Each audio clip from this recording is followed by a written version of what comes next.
abençoou bastante aqui, o João Pedro, e eu louvo a Deus por essa extensão da família que o Senhor me concedeu.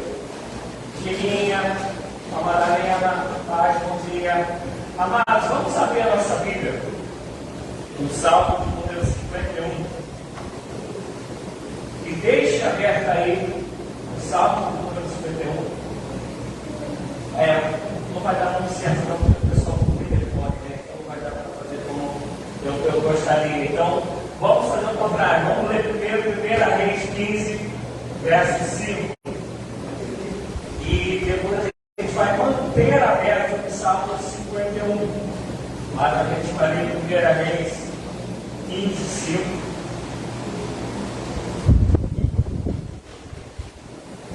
E manter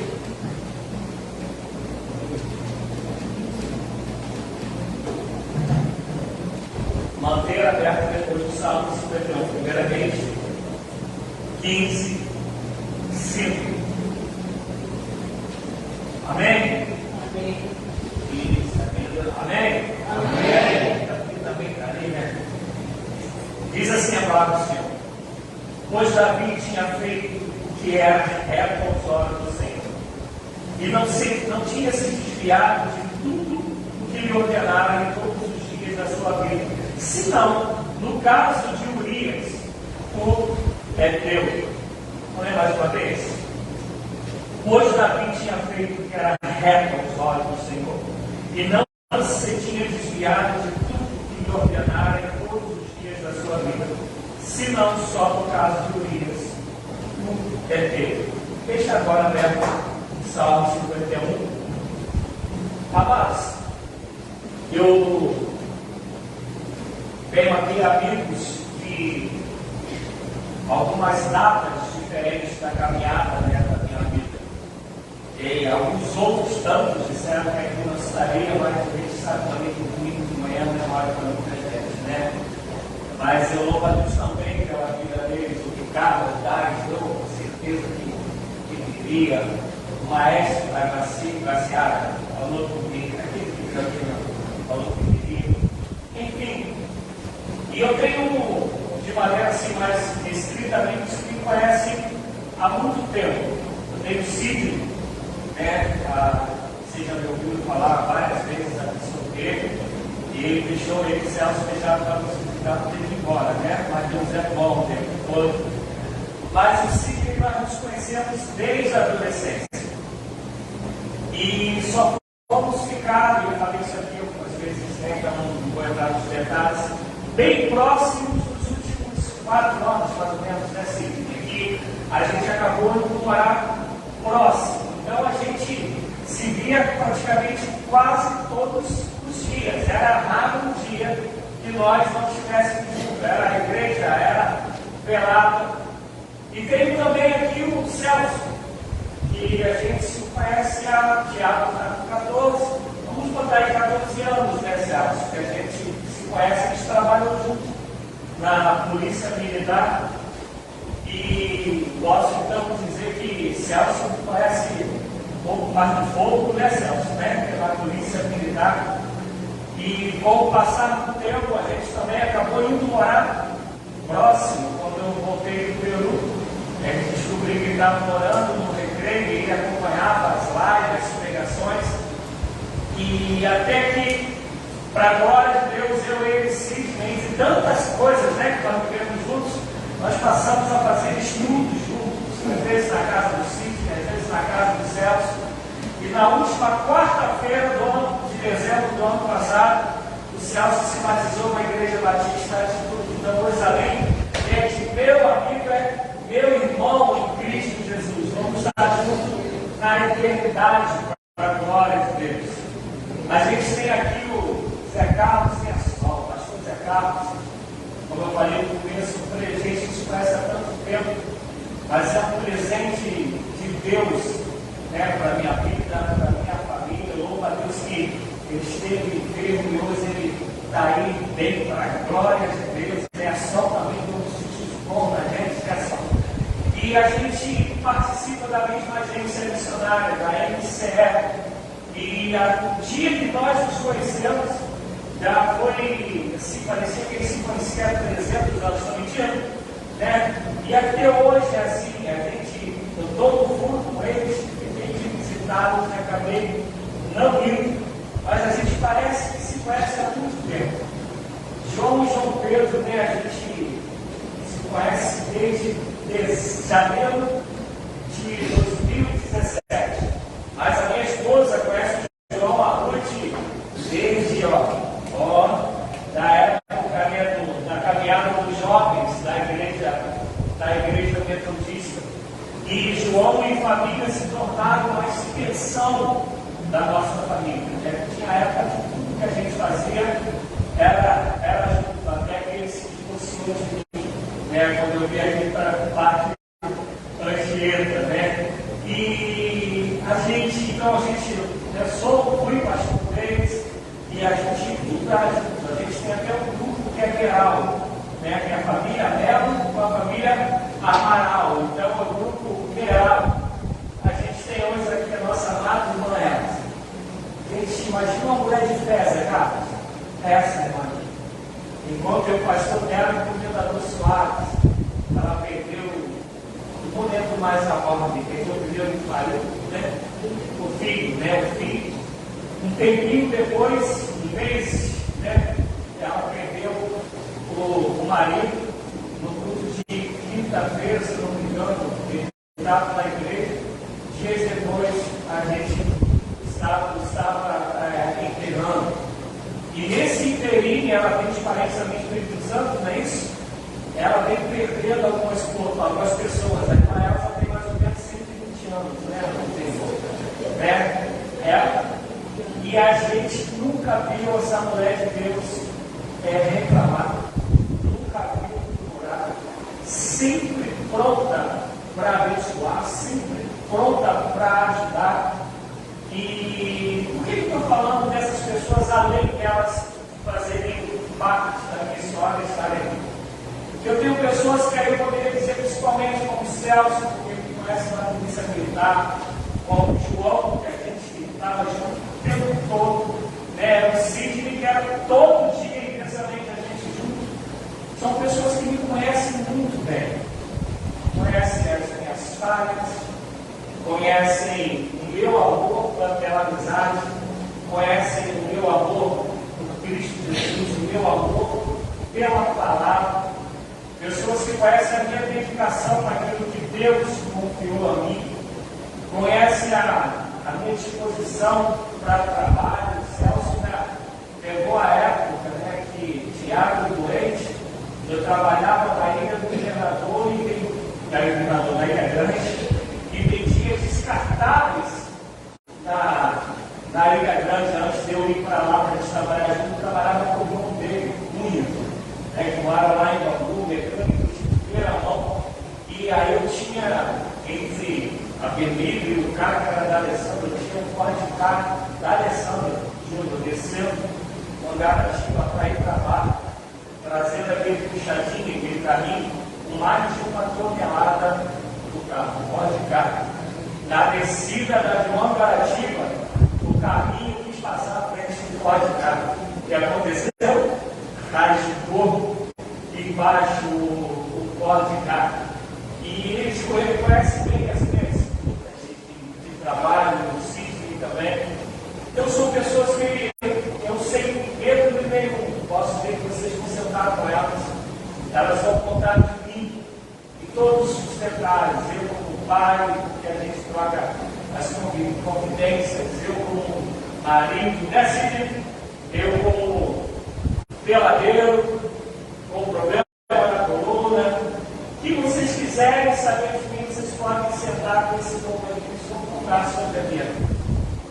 Eu estou dizendo isso porque, principalmente o Celso e o Sidney, eu ouvi dizer algumas vezes que esse ano de 2022 foi um ano de muita, meu Deus do céu.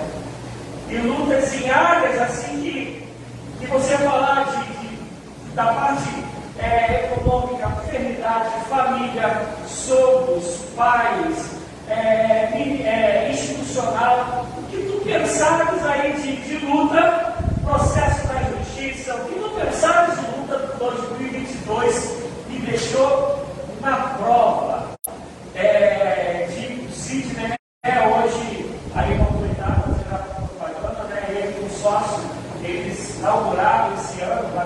lá perto da perninha da Ismael, um colégio do Nova Iguaçu, chamado Legacy School, né? É um colégio cristão, graças a Deus, esgotou as rodadas matrículas, né? Preencheu tudo, graças a Deus. E eu acompanhei a luta toda de Sidney, né? Que veio de casa, veio de carro, de vender latinha, de tentar vender uma outra casa para poder esse processo acontecer, graças a Deus, estreado, casa cheia, quem entrar na internet acompanha, tem um culto, eu esqueci o nome, é o mesmo culto que a gente fazia no Peru, Chakra, é o mesmo culto que a gente fazia no Peru, tem um culto dos alunos todos, e são pessoas assim, que conhecem tudo de mim, sabem de todas as lutas que eu passei. Eu lembro de algumas falas, principalmente do Sidney e do Celso, que eu falei, eu já ouço o senhor de mim quando eu vim para cá, né? Eu tenho até que pedir indenização na divisão da atividade do preso, né? E eles falaram para mim, olha, Deus conhece você. Uma hora isso vai mudar. Não é possível. E o Celso vai estar caminhando, pastor Zé Carlos, nessa terra, ele dizia para mim, o cara que só quer ajudar. Não é possível, em algum momento, Deus está preparando, né, Celso, alguma coisa boa para você, para sua família, para sua casa. E quando eu estava vivendo essas últimas 2 semanas, de algumas outras lutas, que sempre ela gosta de me visitar, está acontecendo o avivamento numa faculdade metodista dos Estados Unidos, na faculdade de Augsburgo. Um avivamento esse que já tinha acontecido no ano 70, que Deus visitou aquela mesma faculdade e trouxe um avivamento naquele lugar. E eu sou alguém que é apaixonado demais por avivamento. Alguns preferem escatologia, que a maioria dos pastores amam escatologia.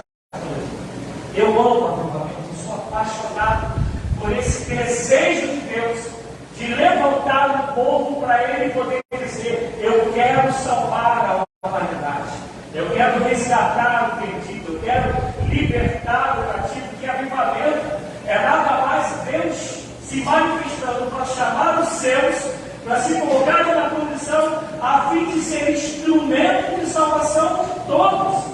E a gente acha que avivamento é só aquilo que a gente pensa de cura, de falar em mistérios, como foi na Rua Azusa. Não, avivamento é pessoal. Eu continuo sendo Deus, eu continuo sendo Senhor, eu continuo sendo soberano, e meu desejo é que a igreja esteja desperta para ir nos 4 cantos pregando o Evangelho e salvando vidas, levando a palavra de arrependimento ao pecador. E começou esse avivamento. E no meio disso tudo, né, que eu tenho vivido e aconteceram outras coisas nos últimos dias, eu comecei a olhar para a minha vida e comecei a falar: Senhor, o Senhor sabe, eu sempre falei com o Senhor há mais de 20 anos, eu quero ser participante do avivamento, eu quero que o avivamento aconteça e eu esteja presente. E comecei a analisar a minha vida, até porque quem não conhece essa história recente, esse avivamento, ele aconteceu como era pregado em Romanos 12. Esse chapéu, como tem lá na igreja, no colégio do CID, tem também lá na faculdade. E aí o pregador ele pregou sobre Romanos 12, e o culto acabou, e ele falava sobre arrependimento, ele falava sobre amor, sobre voltar ao primeiro amor, que devemos aprender a amar, mas falava também sobre uma vida de arrependimento. E nisso o culto acabou e os alunos foram embora. Os alunos foram embora, mas um rapaz em particular, ele ficou, se debruçou e começou a orar, pedindo perdão a Deus pelos seus pecados, confessando os pecados. Isso vieram com outros jovens, os 3, 4, para poder estar junto com eles, abraçavam com o garoto, chorava muito, o rapaz chorava copiosamente. E um pastor olhou aquilo, sentiu que era de Deus, e começou a adorar a Deus, a hinos de adoração, de louvor a Deus.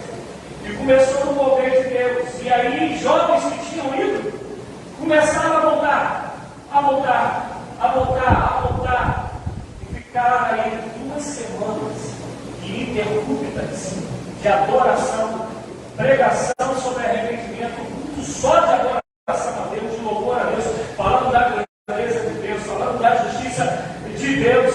E o negócio foi se espalhando e está se espalhando, graças a Deus. E eu falei, Senhor, há mais motivos que oram, eu quero ser participante disso. E comecei a olhar para a minha vida e comecei a ver em mim todas as mazelas que Deus sabe mais do que eu, que era as que eu tenho. Todos os meus erros, todas as minhas falhas, todos os meus pecados. E comecei a falar para Deus, Senhor, me dá uma nova chance. Senhor, restaura, Senhor, renova. E num determinado momento veio na minha cabeça a pessoa de Davi, do rei Davi. E é sobre esse quem a gente leu, que 1 Reis escrevendo a caminhada dos reis, né? Por isso que é 1 Reis, ele escrevendo sobre a caminhada dos reis. Ele, quando vai falar sobre o rei Davi, ele vai falar que Davi fez tudo reto aos olhos do Senhor, exceto no caso de Urias. E quem não conhece a história de Urias, você vai abrir em 2 Samuel, capítulo 12, no capítulo 11, na verdade, o povo está guerreando, capítulo 11 de 2 Samuel, o povo está guerreando, está na guerra. E Davi dando aquela passeada no seu castelo, ele vê Batseba, uma mulher linda, diz a palavra que ela era formosa e que estava nua, se banhando.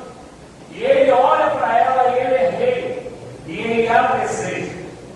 E aí ele mandou chamar, ele era o rei. Foi, era chamado de um rei.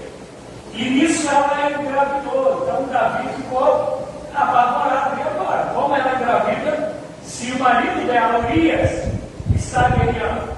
Todos saberão que a culpa ela é minha. E aí Davi vai e fala, manda chamar Urias. E vem Urias. Urias, olha só, vou te dar uma regalia, Urias. Vai lá, toma um banho, comendo uma comida bacana e vai ter com a sua esposa. E ele sai do castelo, mas os outros soldados estão acampados do lado do fora. E por causa disso ele não vai ter com a esposa dele, ele fica lá do lado de fora do pessoal. Na manhã seguinte, Davi fica sabendo que o cara não. E Urias falou para ele, olha, como eu iria lidar com a minha esposa, como eu ia estar na cama confortável, se os meus soldados, se o meu chefe está no campo de batalha, está no peleiro, está no quinto deles. E Davi vê aquilo ainda com maus olhos, chama o cara, pega embriagado, o rapaz embriagado, aí sim ir para casa. Mas nem a cachaça tira o caráter do cara, tira a integridade e o temor do cara, porque ele fica à escada, mas ele não sobe para poder ter com a esposa dele. E aí Davi fala, olha, esse cara não se corrompe.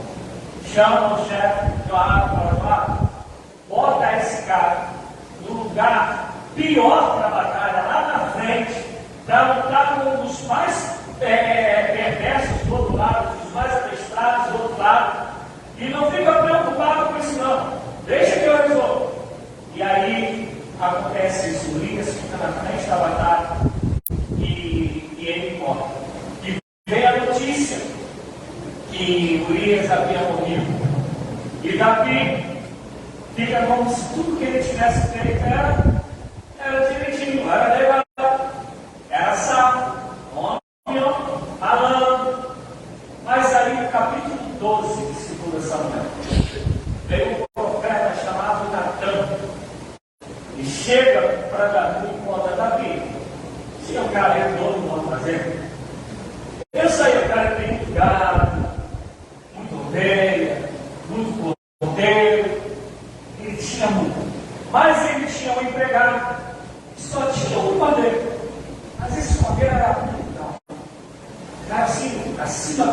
preso, todo fortão, bonitão, pronto para o abate. E quando chegou um visitante na casa desse fazendeiro, ele pegou e matou o cordeiro desse empregado. Então Davi se levanta. Fala quem é esse cidadão, porque agora mesmo eu vou mandar matá-lo. Ele é digno de morte. E aí Natan olha para Davi e fala, mais ou menos Roberto Carlos, esse cara sou eu, sabe? Fala, esse cara é você fez isso. E Davi então cai em prantos, entende o tamanho do seu pecado. E nisso ele escreve o Salmo 51 e também escreve o Salmo 32. O Salmo 32 vai falar que enquanto eu me encarei, envelheceram os meus ossos. Confessei a ti, Senhor, os meus pecados, e o Senhor me purificou. O Salmo 51, que a gente vai ler agora, alguns os dividem em 5 partes. Eu gosto mais da divisão de 3 partes, de 3 blocos. De 1, do versículo 1 até o versículo 7, Davi ele vai pedir purifica. Ele vai pedir perdoa os meus pecados. Do 8 até o 12, ele vai orar a Deus dizendo, restitui, restaura, coloque-me de novo diante do Senhor. E do 13 até o 19 ele vai falar para o Senhor, agora sim, usa. E é isso que a gente vai estar lendo. Eu não vou, embora a introdução tenha sido grande, mas eu não vou me alongar. Mas olha o que ele diz. Tem misericórdia de mim, ó Deus, segundo o teu constante amor. Segundo a tua grande compaixão, apaga as minhas transgressões, lava-me completamente da minha iniquidade e purifica-me do meu pecado. E eu conheço, eu gosto dessas 3, que era isso que eu orava a Deus, e eu oro isso há muito tempo. Eu falo, Senhor, ninguém me conhece os meus pecados, mas o Senhor conhece aqueles pecados que eu não conheço sobre a minha própria pessoa. E aí ele coloca assim, pois eu conheço as minhas transgressões, e o meu pecado está sempre diante de mim. Presta atenção, Davi não terceiriza o pecado dele, ele não culpa os outros pelo pecado que ele cometeu. Ele não está falando, a culpa é de Batseba, que foi tomar banho ali na hora que estava passando, ela não sabe que esse horário do caminhar ali. A culpa é de Urias, porque, poxa, nem estando aqui, ele foi lá, amarrar a esposa dele. Ele não fica terceirizando a culpa do Senhor, Deus, porque ela engravidou. O Senhor poderia ter evitado a gravidez e nada dessas coisas teria acontecido. Não, ele fala, o pecador sou eu. Eu sou o pecador, eu conheço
passa trancado orando, até que ele recebe a notícia de que seu filho morre.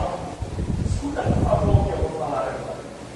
Eu já ouvi alguns pastores falando que Deus perdoa os nossos pecados, mas que Deus não nos livra das consequências dele. Eu, Rogério, particularmente, discordo. Porque se Deus não nos livrasse das consequências dos nossos pecados, todos nós iríamos para o inferno. Nem nada em nossa vida seria bom, porque nós pecamos com palavras, pensamentos e obras. Aquele que diz que não comete pecado, já pecou, ele é mentiroso. Então, se sempre os nossos erros vierem para nós, dentro das consequências dos erros que praticamos, nenhum de nós estaria de pé. Nenhum de nós cantaria um novo dia. Mas também estou aqui para dizer que nem todos os resultados do pecado serão tirados da nossa vida. Muitas consequências, elas virão. Eu conheço o testemunho, isso não é ninguém me contou, eu conheci a pessoa. A pessoa, ela era do tráfico, uma ficha enorme na sua casa, na sua vida. E essa pessoa foi, gente, perdoa. Eu não sei até onde eu podia, não quero mais. E essa pessoa, ela se converteu. E um dia ela pregando, dando testemunho da conversão dela, ela disse que enquanto ela dava testemunho, Deus falou para ela que ela tinha, se era um homem, que ele tinha uma dívida na sociedade. Ele parou de pregar, a igreja lotada, que era para ele dar o testemunho dele. Ele parou de pregar, foi até a delegacia e falou: vim me apresentar, eu sou fulano de tal, tal e tal, meu CPF é tal, tal e tal. Creiam se quiser. Puxaram o CPF do cara. Nada bom. Aí ele falou para o policial civil: não, tem alguma coisa errada. Meu CPF é tal. Aí o cara falou: CPF tal, nome tal. Ele disse: não tem nada aqui. Ele saiu dali, voltou para a igreja e falou para o pessoal já ir embora, reclamando porque ele não deu o testemunho. Ele volta, a pessoa volta para a igreja e ele conta outro milagre, que o primeiro era da salvação, que Deus havia acabado de fazer. Eu conheço a história que Deus faz assim, mas nem sempre Deus nos livra da consequência dos pecados que nós praticamos. No caso de Davi, Deus não livrou o filho dele, morreu. E no dia seguinte ele estava de banho tomado, ungido, né, passou óleo, foi tomar café e o pessoal não entende, mas agora é hora. E Davi entende que depois que foi pago o preço, não tem mais o que ser feito. Vamos continuar, que eu falei que não vou demorar. Versículo 5: certamente em iniquidade fui formado, e em pecado me concedeu a minha mãe. Eu lembro da Regina, uma vez que ela fez essa pergunta: pastor, a gente é pecador porque a gente peca, ou a gente peca porque a gente é pecador? Lembra? Lembra disso? E eu respondi para ela: a gente peca porque a gente é pecador. Que há um nascedouro na humanidade chamado pecado, que foi lá no Éden. E isso, ainda que Deus em Cristo Jesus veio nos libertar e nos perdoar, a gente vive um processo de santificação. Eu amo quando Paulo, em Filipenses 3, ele fala assim: olha, ele vai falando quem ele é, mas de repente ele fala: não que eu tenha chegado à perfeição, não que eu tinha alcançado de fato algo, mas uma coisa eu faço, esquecendo das coisas que para trás ficam, eu avanço em direção a Cristo, eu avanço em direção ao alvo. É Paulo falando: eu sou imperfeito, eu sou falho, eu sou pecador, mas eu não desisto de olhar para Cristo, de querer Cristo e ir na direção de Cristo, vivendo o propósito dele e me santificando, mas sabendo que eu peco, porque eu sou pecador. E aqui ele fala: eu fui concebido em pecado, minha mãe em pecado. Lá no Éden, a primeira mãe, ela pecou, eu sou fruto disso. E aí ele fala: certamente que tu me amas, tu Tu amas a verdade no íntimo, no oculto me fazes conhecer a sabedoria. E aí termina a primeira parte que ele fala: purifica-me com sopo e ficarei puro. Lava-me e ficarei mais alto do que a neve. Preste atenção, por favor. Ele sabia o tamanho do pecado dele. Tanto é que nos primeiros versículos ele vem se rasgando a ponto de dizer: olha, eu fui concebido de pecado. Isso é justo naquilo que o Senhor decidiu fazer com a minha vida. O Senhor é justo, eu mereço isso mesmo, porque eu pequei contra o Senhor.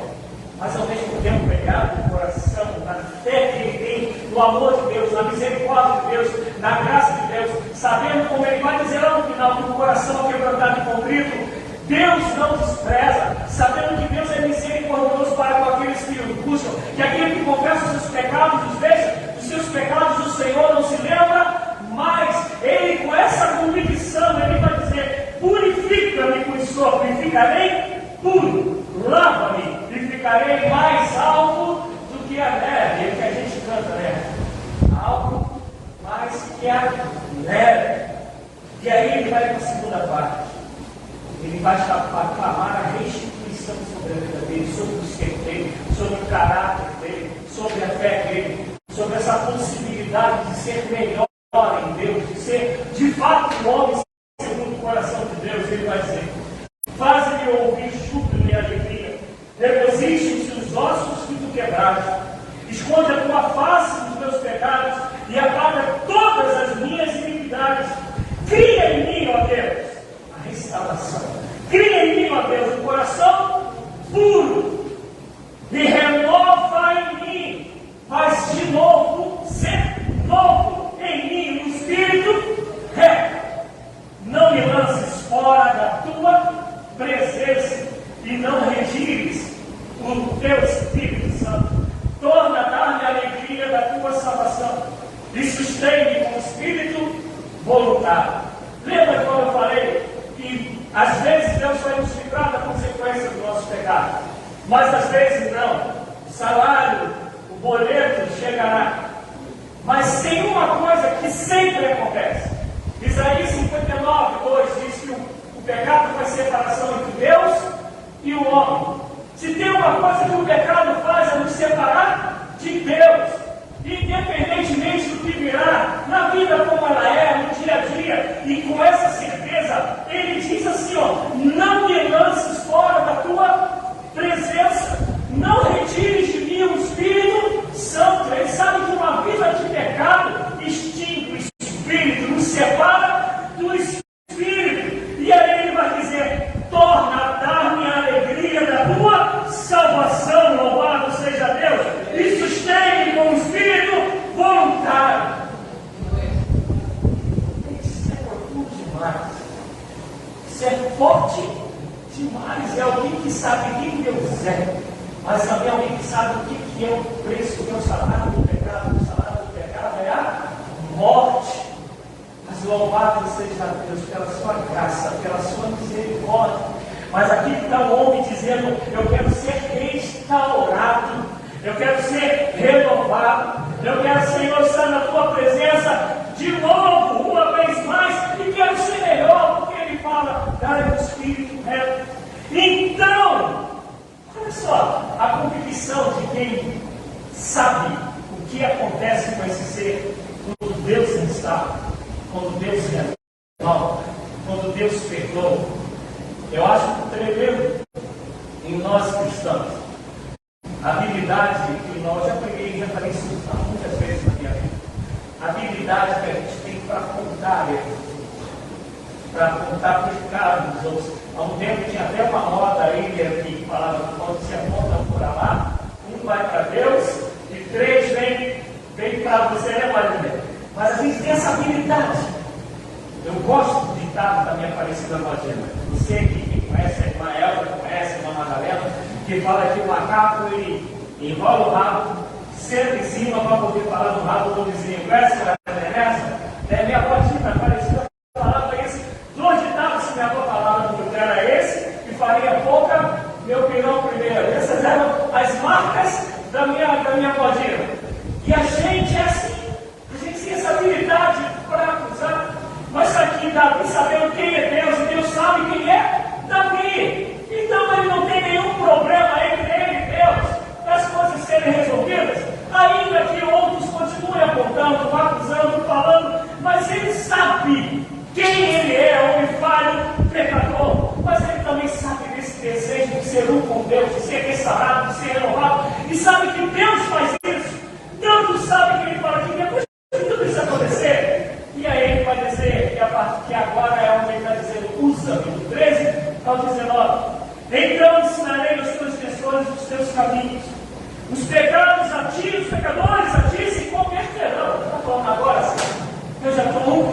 voltam.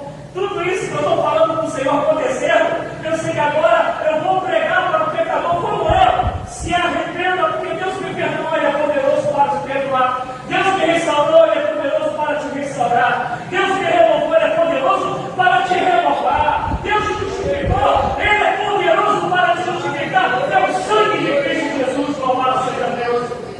E aí Ele vai dizer, livra-me dos crimes de sangue. Olha o que está falando isso. O cara que vivia, na ausência de vergonha, que vai lá comer pra caramba, treina 20 minutos e vem embora. Não! O cara vivia na guerra. O cara vivia batalhando contra outros exércitos. Ele vai dizer, livra-me dos crimes de sangue, ó Deus. Deus da minha salvação. A minha língua cantará a tua retidão.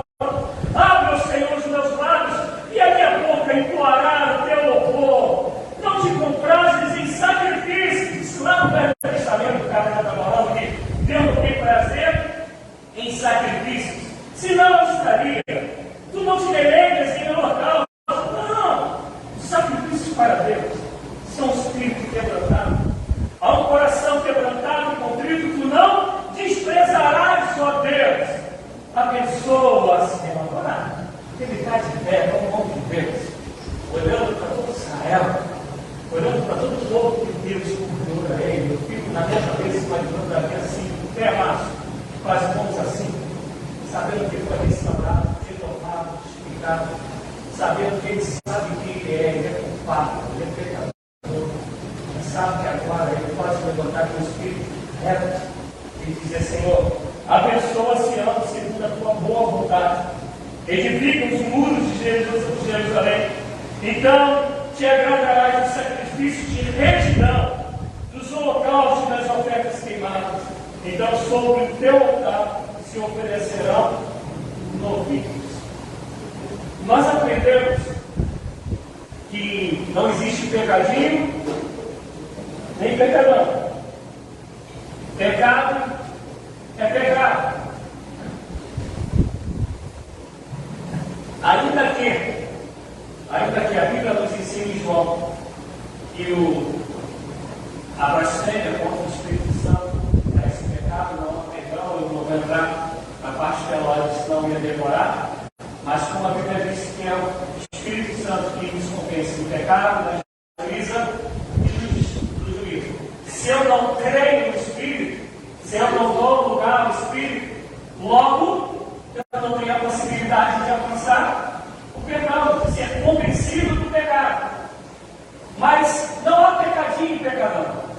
Mas quando tu abres a tua Bíblia, tu abres em 1 Coríntios 6, 18, vai dizer que todo pecado que nós cometemos ele é fora do corpo. Mas o que se prostitui, e aí ele está falando da imoralidade sexual, que adultera, que tem uma vida da lascívia, ele está dizendo que esse pecado é no próprio corpo. Ele ainda vai dizer, não sabeis vós que o vosso corpo é templo do Espírito Santo. Ainda que não haja pecadinho e pecadão, a gente vê as dimensões do que causa causalidade de alguns pecados, e dentro deles ele está falando sobre o adultério e prostituição. E o que Davi fez tem um conjunto da prostituição e do adultério como um homicídio. Então não é qualquer coisa. Ele, como a gente diria, meteu o pé na jaca, né? Ele se sujou todo. É situado na tua Bíblia, e eu estou falando para a gente ganhar tempo, em Atos 13, versículos 22 e 23, está Paulo pregando, e é em Atos 13 que Paulo deixa de ser chamado de Saulo para ser chamado de Paulo. É ali que Deus, o pessoal, que pôs as mãos sobre ele, preparando ele para uma grande obra. E quando Paulo começa a pregar, ele lembra de 1 Samuel 16, que é quando Jessé e seus filhos, e o profeta foi lá para poder escolher um filho para ser ungido que Deus havia mandado.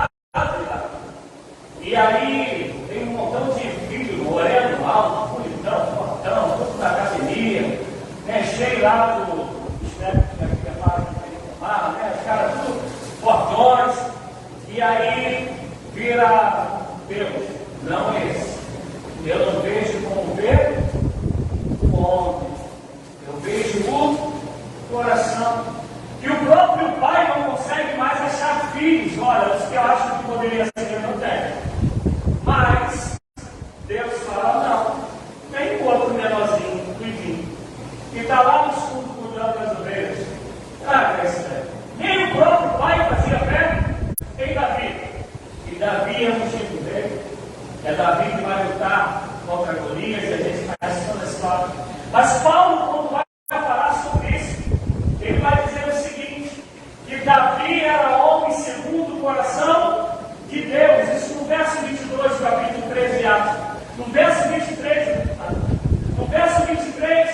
já vem Paulo testificando, confirmando, dando testemunho de fé daquilo que era a promessa, que da linhagem de Davi viria o Salvador, viria o Senhor, viria o Libertador, viria o Messias, viria aquele que o seu sangue perdoaria todo e qualquer tipo de pecado, e o seu sangue restauraria pelo Espírito Santo e pela palavra a qualquer um que nele viesse a crer. E desse homem que a gente olha, o conjunto da descendência desse homem que nos trouxe Israel, o Salvador, Jesus, como prometerem desse homem, a gente lê que ele cometeu pecados, um grupo de pecados, uma pegada só. Mas é esse homem que rasga o seu coração, que dá nome aos pecados, que não terceiriza pecado. Ele fala, eu pequei e fiz o que não era reto aos teus olhos, por isso tu és justo quando me julgas. O interessante é que quem conhece a história de Davi, eu termino aqui, a gente vai lembrar Davi sendo um péssimo pai. Davi foi um pai omisso pra caramba, o meu irmão força a relação com a meia irmã. Depois o outro meu irmão vem e mata esse irmão que havia possuído a irmã. Depois vem Absalão no meio disso tudo e toma o reinado do pai, mas antes de tomar o reinado, a Bíblia fala de 2 anos. Absalão ficou morando a 2 quilômetros de distância do rei, e o rei, que é o pai, nunca foi lá para poder confrontar, para poder falar o te amo, para poder falar você tem que se arrepender, para poder dizer vamos restaurar. Em nenhum momento Davi fez isso. Davi foi um pai terrível. Só que, quando eu olho para a história do pai de Davi, e olho para a história de Davi, não que em nenhum não haja pecado, no outro não haja, nenhum não haja erro, no outro haja, não, para mim errou em todos. Mas a gente tem aquele pecado que é consciente. Eu quero fazer, eu planejo, eu maquino. E é o caso dele com Batseba e depois com Urias, até Natan chegar e pegar uma perna de 3 e dar na cabeça dele. E a gente vê as falhas dele como pai, não porque ele era um mau pai no sentido de ser maldoso. Ele realmente errou, ele não maquinou, ele não conseguiu ser pai, ele não conseguiu ser rei e ser pai, ele não conseguiu ser alguém que preparou o caminho para a descendência para o Messias e ser um bom pai, mas não foi algo que ele maquinou. Tanto que voltando para 1 de Reis 15:5, vai dizer lá que o Davi fez tudo reto aos olhos do Senhor, que Davi andou em seus caminhos, exceto aquilo que ele imaginou, exceto naquilo que ele planejou. E aí ele vai falar no caso de Urias. Mas recebeu perdão? Amém? Recebeu. Mas aquilo ali veio para a história, uma grande mácula da caminhada de Davi. Vamos ler junto, terminando Colossenses 2. Colossenses 2. Vamos ver somente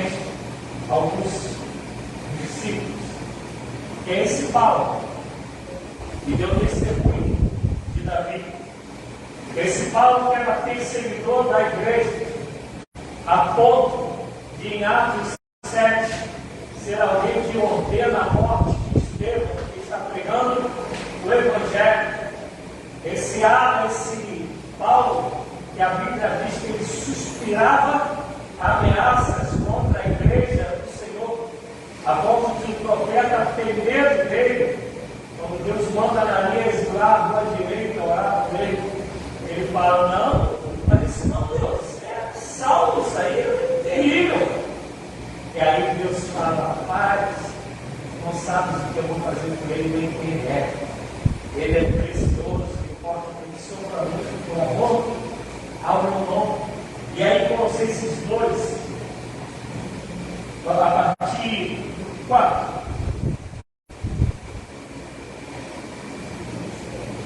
Digo isso para que ninguém nos engane com palavras persuasivas, pois ainda que esteja ausente como o povo, como o Espírito estou convosco, regozijando e vendo a vossa ordem e a vossa firmeza da fé em Deus. Portanto, assim como recebeste a Cristo, Senhor, assim também andai arraigados e edificados dele, confirmados na fé. Assim como fostes ensinados, crescendo em ação de graça, tendo cuidado para que ninguém vos faça presa sua por meio de filosofias e planos sutilezas, segundo a tradição dos rudimentos, da tradição dos homens, segundo o rudimento do mundo, e não segundo Cristo. Pois nele habita corporalmente toda a plenitude da divindade, e recebestes a plenitude em Cristo, que é o cabeça de todo o principado e potestade. Nele fostes circuncidados com a circuncisão não feita por mãos no despojado corpo da carne, a saber, a circuncisão de Cristo, tendo sido sepultados com ele no batismo, também ressuscistes pela fé no poder de Deus, que o ressuscitou dentre os mortos. E a vós outros, que sabes mortos nos vossos pecados, e na incircuncisão da vossa carne, vos vivificou. Lembra Davi falando? Vos vivificou juntamente com ele, perdoando-nos todos os nossos delitos, havendo riscado o escrito de dívida que havia contra nós nas suas ordenanças, o qual nos era contrário, tirou do meio de nós, cravando-a na cruz. Portanto, ninguém nos julgue pelo comer ou pelo beber, ou por causa do dia de festa, ou de lua nova, ou de sábado. Essas são sombras das coisas futuras. A realidade, porém, encontra-se em Cristo. A Paulo dizendo: tudo que era contra mim, que era contra você, foi cravado lá na cruz, foi riscado. E é por isso que Paulo vai contar, vai dizer: nenhuma condenação há para aqueles que estão em Cristo Jesus. Por que essa? Eu quero crer que essa palavra veio para mim, primeiramente para mim, espero que aconteça muito também, mas veio primeiramente para mim, me aceitando. E como eu disse, tenho aqui pessoas que podem dar testemunho de quem eu sou fora das quatro paredes, na vida como ela é. E sempre orei, sempre pedi para participar de um avivamento, para estar junto com Deus viesse fazer. E sempre falei para Deus: como aqui. Mas aí eu comecei, diante de tantas coisas, olhar para mim, ver os meus erros, as minhas falhas.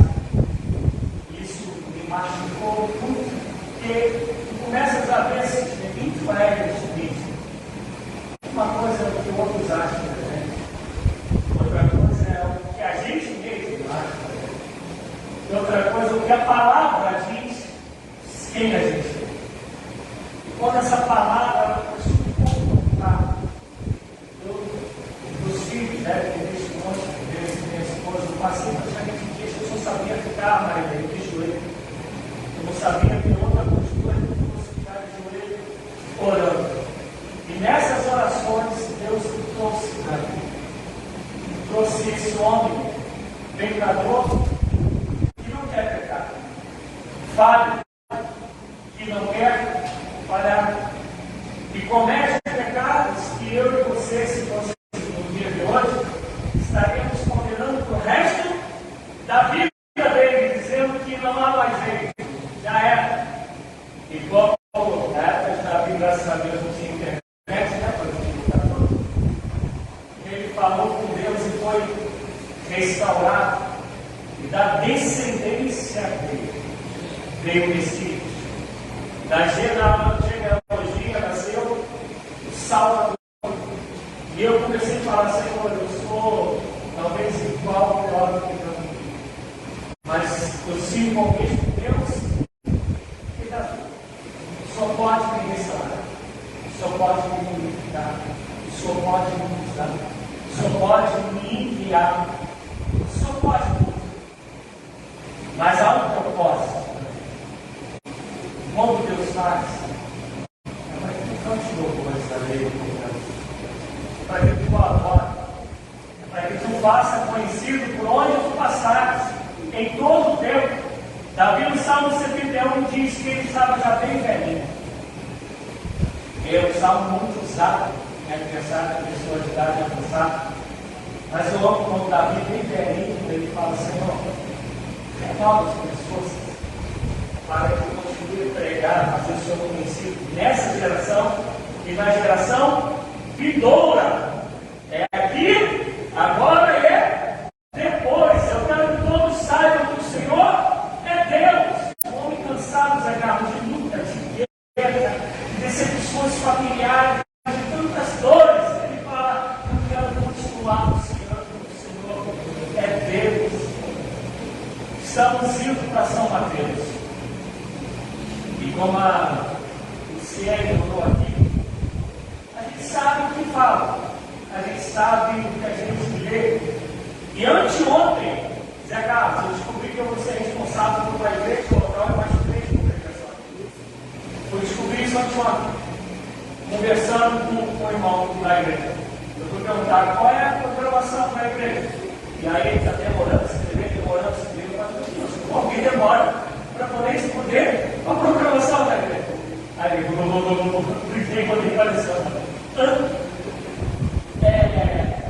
12 a 13 horas de viagem. Chão pra caramba, não tem avião direto, só vai até Vitória. E de Vitória você tem que ficar mais 4 horas num busão para chegar em São Mateus. Humanamente falando, é fácil. Não é famílias, amigos.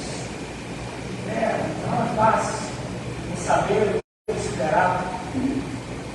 Mas Deus sabe. Eu sei de Deus. Eu não sei quem eu fui para vocês nesse ano. Mas eu repito o que eu falei para os amigos que ali estão. Barca cheia sempre foi um rio frio. Sempre. Deus sabe. Quase se Gelson estivesse aqui, ele ia ter que lugar com você. Sempre foi um lugar que o bicho massa. Porque está ficando para a minha cabeça, está um lugar pior. Deus divino orando, Deus me leva, me leva. A família sabe disso. Foi um dia, não. Foi mesmo dizendo para Deus, me leva. E a esposa falava assim: me leva, vai deixar para as contas. Você vai para o bem, bom, mas vim para cá sempre foi o mais importante. Deus sabe que eu nunca deixei de pegar e dizer que vocês precisam. Que a palavra fosse revelada, Deus sabe. Daquilo que eu errei, eu quero pedir perdão. Daquilo que eu errei com vocês, meus amigos, eu quero pedir perdão. Daquilo que eu errei com vocês, família, eu quero pedir perdão. Que vocês tenham o mesmo coração de Deus para me perdoar e me dar a possibilidade de ser unificado, restituído e usado. Nem a mais. Mas eu quero a igreja aqui essa hora. Essa hora vem de quem? Veio de quê? De ônibus? Jesus. Só está com quanto? 80 aí? 80 aí? 78. 78. E 8 anos. Costureira de mão cheia. Ela que faz as roupas dela. Costura pra caramba, Bessa. Se você entende que essa palavra também pode ser traduzida, mas ela é puramente branca. Mas se ela também pode, de alguma maneira, ter falado do coração, é nos convidar a ficar. Espero que a gente tenha um momento de oração. Tem um hino antigo que eu não sei se aqui conhece, que fala assim: acha em mim, verdadeiro adorador, com vestes de louvor, quero contemplar. Eu não, mas sugere que não é, mas é um hino que eu estava pensando quando eu estava sentado ali, porque ele fala de Davi. Ele fala sobre Davi e chega uma hora que ele vai falar isso: acha em mim, verdadeiro adorador, com vestes de louvor. Quero contemplar tua face, ó Pai.